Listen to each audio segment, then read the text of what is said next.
So I just watched Code of Hero, and whew.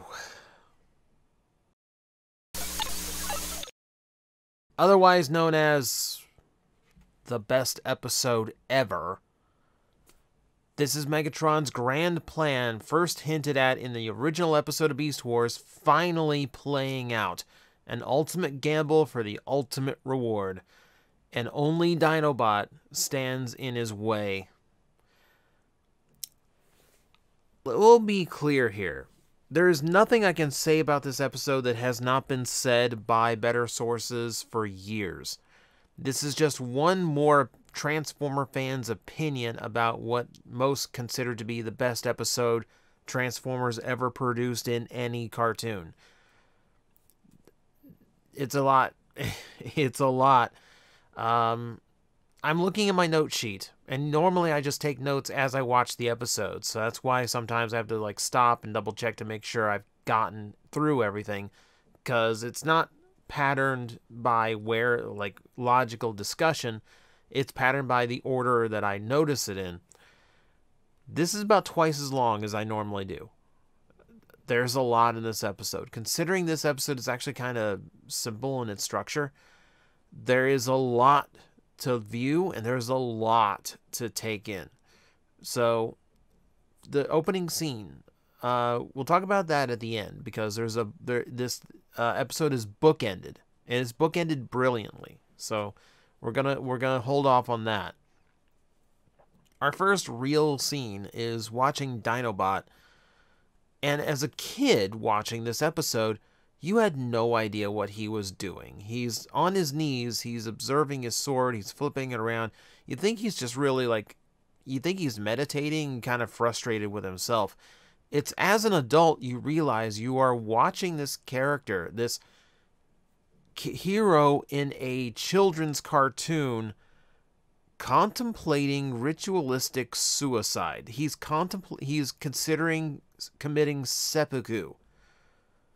It's not an exaggeration. That's not hyperbole or anything. That's literally from the stance, from the way he's holding his sword. That's what's going on here. And it's it's one of those things that makes you realize you just had no idea as a kid what was getting slipped through these shows. And looking back on it, it's a really powerful scene to actually, now that you know what it is about. And then even Dinobot watching out the window, and the birds flying by are in the what is it called? I think it's a lost soldier formation. It's something you do in it's a flyby in Memorial. It's in the right pattern for that. Not the last time we'll see it in this episode. So let me get through little bits that I took in here. For starters, Rhinox does get to explain that the transwarp explosion is traveling through time. So that is an interesting way of explaining how Cybertron and thus future characters for Season 3 start learning about Cybertron and actually being able to join the Beast Wars. Clever little thing. And it again kind of holds to my theory that it holds to my theory that the transmetals that we have in the show are because they traveled through time without, as robots without being in stasis pods. That's still how I explain why Ares and Tigatron were immune. Pans out. It's an interesting little tidbit that they threw in. Let's see. We got to hear a Maximal computer again. This time Dinobot's on board one, sounding very concerned for the Maximal connected to it. It's strange to me that they make the computer empathize, but I guess that's what you do when you're the good guys. Let's see. Reading through, there's a lot about Dinobot. There's a lot about Dinobot. Oh, do you like Rhinox's beast mode? Because this is the last time we see it. This is the final time you ever see Dinobot or Rhinox as a Rhino. And we don't even see the transformation sequence to it. You know, the last time we saw that was in Other Visits Part 1, and it was a close-up, so it wasn't even that good of a look at it. I feel bad for Rhinox. Like, after this, he basically just becomes exposition guy. He doesn't really go on any missions. He doesn't really participate in the battles.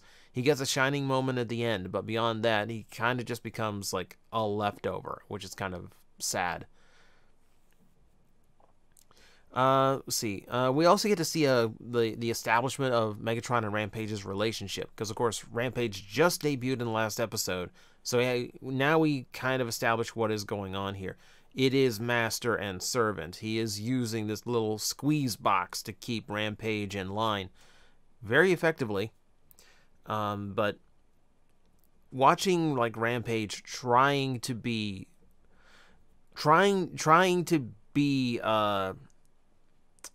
God, what's the word? I'm looking for a word here.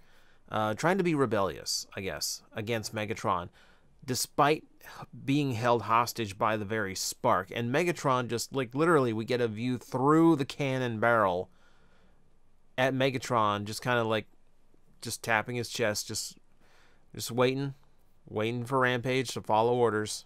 Completely calm in the situation. Megatron is a boss. Also, Tarantula's still creepy, which even Dinobot points out. Which, there's a scene here where, like, Tarantulas gets lured out of his den by a gazelle getting stuck in his web outside, and they never really explain if the gazelle ended up there of its own accord somehow, or if Dinobot actually caught the gazelle and trapped it specifically to trap Tarantulas. Now, he sets it free, but still, there's an implication there that Dinobot actually went to some pretty extreme lengths to actually get Tarantulas to show up, which is kind of weird. Okay. We'll do this in order. We'll do this in order as we get through everything Dinobot has to go through. Him and Rat Trap have their final jabs. Rat Trap is still bitter from his latest betrayal. Explaining, at least he knows where Dinobot stood, and now he doesn't know. And, that to Rat Trap was the betrayal, not the golden disc, not giving that back to Megatron. It was, I thought I knew you, I thought I had you figured out.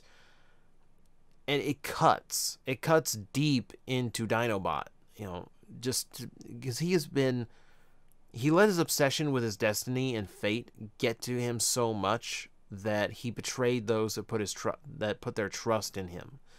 And that is not sitting well. That part is not sitting well. And he is starting to feel remorse for what he did. He has his reasons, but they're not good enough. Not after Rat Trap's words makes him rethink a few things.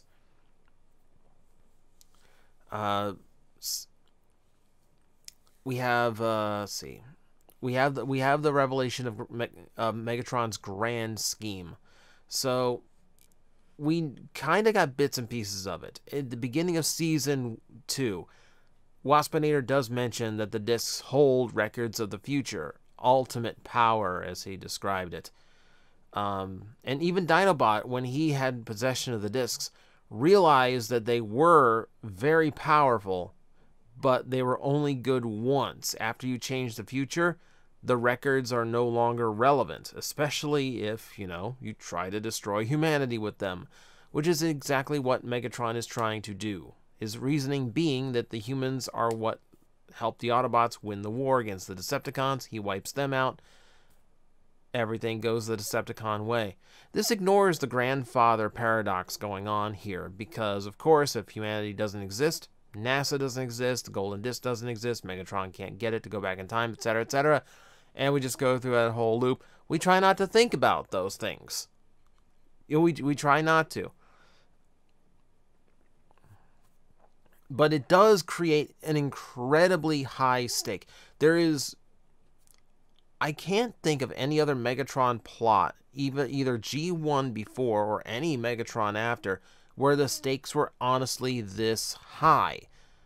Because you're not just dealing with like, oh, he's going to destroy Earth, or like, oh, he's going to destroy Cybertron. Not even like destroy both. He's going to wipe out the entirety of the human race, so it never evolves in the first place, which is thusly going to technically wipe out half of the Cybertronian race as well, and thus the Decepticons get to conquer the rest of the galaxy as they intended. There are countless worlds at threat here over one plan from Megatron. It's enormous, and it's the highest stakes I can remember in Transformers. When we get to the actual fight in the valley, I will first off mention there is a huge contradiction going on, but it doesn't really get brought up until season 3. And so I'm putting it off as just something that they hadn't written in yet. They hadn't, like some of it they hadn't finalized for season 3. So I will give it a pass here. But once we get to Optimum Situation, we're gonna have to talk about it. Then it's gonna be an elephant in the room then. Part of what's going on here is Dinobot realizing what he's allowed Megatron to do by giving the golden disc back. His own obsession with what his destiny is, and if he has control of it. Watching Megatron alter the future with a disc does show him that the future is not written in stone. And of course, famously finding this out at a point where he has no choice. If humanity gets wiped out, it's his fault. There's a crisis of consciousness coming, and as a warrior, he has to join the battle. As someone whose honor is on the line, he cannot be dishonored by allowing so much to go wrong by his own actions. There was no choice here. Everything in him said he has to fight. So Dinobot begins a charge, the likes of which we have not seen since Optimus Prime in the 86 movie, where he single-handedly starts wiping out Predacon after Predacon after Predacon in increasingly clever ways. A lot of using their own weapons against them, using Inferno as a shield against Black Arachnia, using his spin blade as a helicopter, which I don't think I ever saw him do before. Using Inferno's gun, which packs a much bigger punch than his eye lasers. Plugging Rampage's cannon with Waspinator, which is not only funny, but interestingly enough, apparently, as powerful as Protoform X is, that's all it takes to wipe him out. I mentioned that in the previous episode. It gets a little weird, how powerful Rampage is when we first see him, and then later on how easy it is to deal with him. Something that's really interesting in the fight is watching Dinobot's progression of damage, because even before he gets to the valley, Tarantulas has already put some burns and even a hole in his chest through his sneak attack. And then as the fight goes on, he gets more charred, he gets more scarred up, his helmet starts coming undone, more holes start showing up in his body. It's horrific.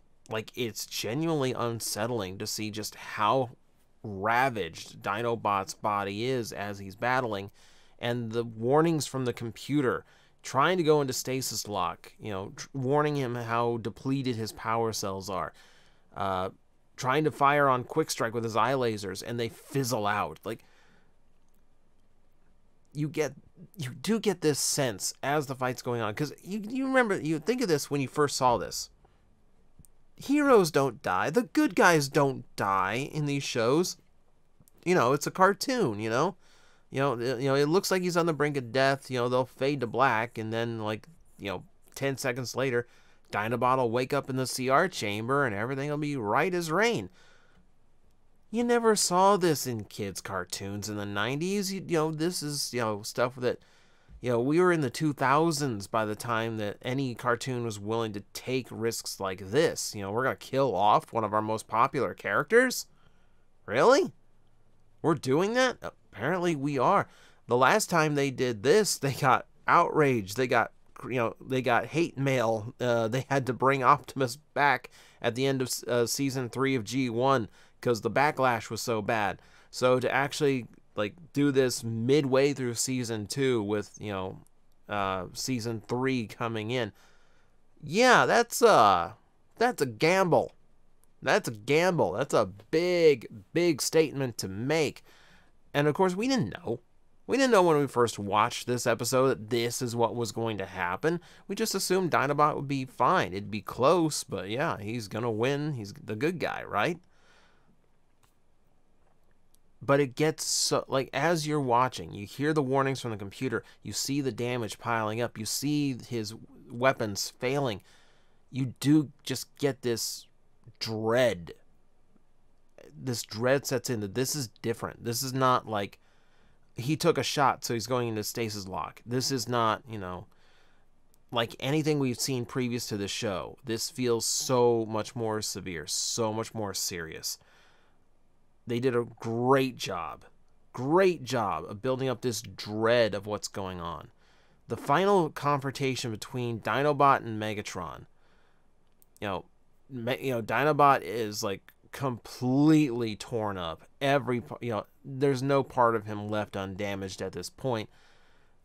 And Megatron is holding hostages now too, which actually reveals a sentimentality, a compassion to Dinobot that we had never gotten to see before. So while he still like admits that at his core he is a Predacon, he's definitely let some maximal values sneak in. I'm not even sure Dinobot realized he had that in him. He's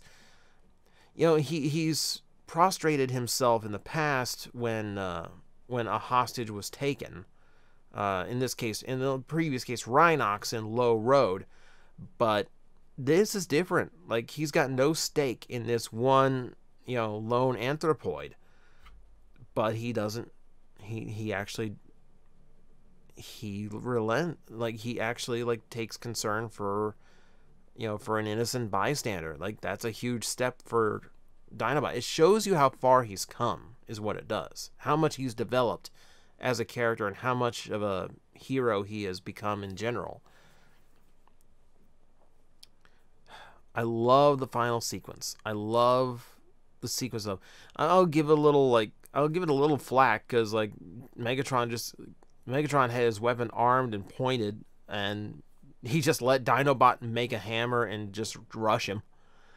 But just making that hammer, getting that one last hit, and then blowing up the disc is such a huge moment because we had already seen with his fight with Quickstrike, he didn't have the power left to actually fire those lasers. Even the one shot he got off barely phased Quickstrike, and we've seen how easy Quickstrike is to beat. So when those lasers don't do anything, you know how weak he is. And when they start fizzling out, yeah. So as he's destroying the disc, you think to yourself, where he didn't have the power before. Where did he pull that power from? He pulled it from the last bit of energon keeping him alive. That power might have come from his very spark to destroy that disc and stop Megatron's plans for good. It's huge. It's extremely well set up to make you realize that was the last bit of his life leaving him in that shot to save the day, to save everyone. The Maximals arriving is... they very quickly deal with Megatron, the fires, and all that. But, of course, like, Rat Trap takes center point here. Like, the horror... He on the way there, he jokes about, there's not going to be enough left of him to make a toaster. And that's just a little jab. That's a jab. It's a joke. But when he actually gets there and Dinobot it really is in that bad a condition, he's horrified. Like, it's a brief moment where we actually do get to see just how much Dinobot means to Rat Trap. You remember when he found out that Tigatron and Air Razor were lost? That's 2 of his comrades. he didn't react nearly like this. Like, this was so different. This is so much more. You know, and it says a lot that Rat Trap is the one holding his hand as he dies. It says a lot that Rat Trap is the first one to stand and salute as his spark rises into the sky. And those last jabs, you know, Rat Trap repeats the words from earlier, but they're far kinder now. At least, you know, it's nice to know where you stand. Dinobot's response, the last jab, you know, upwind of you for preference, vermin. I mean, it makes Rat Trap smile because, like, even on his deathbed, like, he knows, like, this is how our relationship works. Like, this is what I'm going to say to you. You know, he would have had it any other way. But it is a little bit revealing that Dinobot's quip still means Rat Trap, like, upwind of you for preference, still means Rat Trap is close by. He never admit it, but, you know, the two are best friends. They are, you know, they are very important to each other. We have little moments that show it, but it's better left unspoken because you never really know exactly how much they mean to each other, which lets you wonder and it lets you speculate, and it keeps some mystique to it. It makes it special, you know. It's an incredibly powerful episode. It's like, just because, like I said, you just never got to see anything like this. This was so one of a kind for its time. And even, like, you know, the funeral scene at the end, Rat Trap gets to do the honors of disintegrating Dinobot's remains. Ironically, something he would joke about before, and now he's actually the one who's doing it. The animators screwed up and used the wrong Rat Trap model, but we'll forgive them because it's a beautiful scene. The book ending I mentioned. The first scene we see is an anthropoid getting eaten by a giant snake, the likes of which we had seen previously in this series. And the end scene is the survivor of that encounter finding the hammer and using it to defend himself. And he starts realizing he can use it as a tool. He can use it as a weapon. Dinobot, like, Megatron chose the valley because, according to the records on the disc, that is where humanity was destined to evolve from. Dinobot may be the reason why humanity evolved from that valley, which is, again, there's time paradoxes going on here. But when you stop and think about that, it does mean that what happened may have been predestined already. Dinobot's questions may not have truly been answered. His fate may have been decided for him. If that hammer, and using that, showing that anthropoid how to use a hammer by, you know, incidentally, might have sparked humanity's evolution. Dinobot not only saving humanity and all of Cybertron and who knows how many worlds, possibly the reason humanity exists.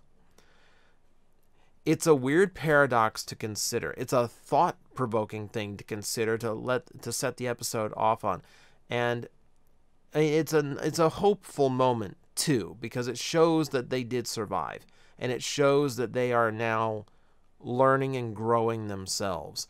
So it's a moment to tell you the future is going to be fine. Dinobot did what Dinobot needed to do. This is a very long one. This is a very long episode review, but how could it not be? This is such an amazing episode. You know, I think I could even talk about the finale in less words than I use for this. When I started these reviews, I told you there is a scale. There's a scale of 5 scores. It goes from bottom to top. It goes terrible, skippable, passable, enjoyable, masterful. I didn't want 1 to 5 rankings because, well, 1, it's so done to death.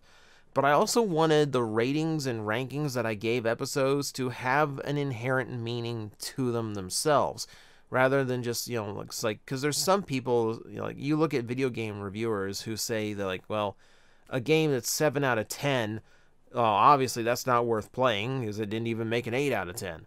But really, on that scale, shouldn't a 5 be like an average score, and everything below is worse than average, everything above is higher than average?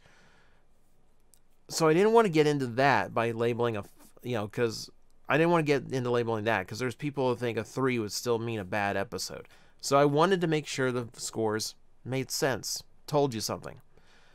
But there is a 6th. There is a 6th level above Masterful that I did not tell you about because I reserve it for this episode and this episode alone. Incomparable. This is the finest episode of Beast Wars, and that would make it the finest episode of Transformers ever. It is massively impactful. It sets Dinobot as a fan favorite forever. One you can't even touch.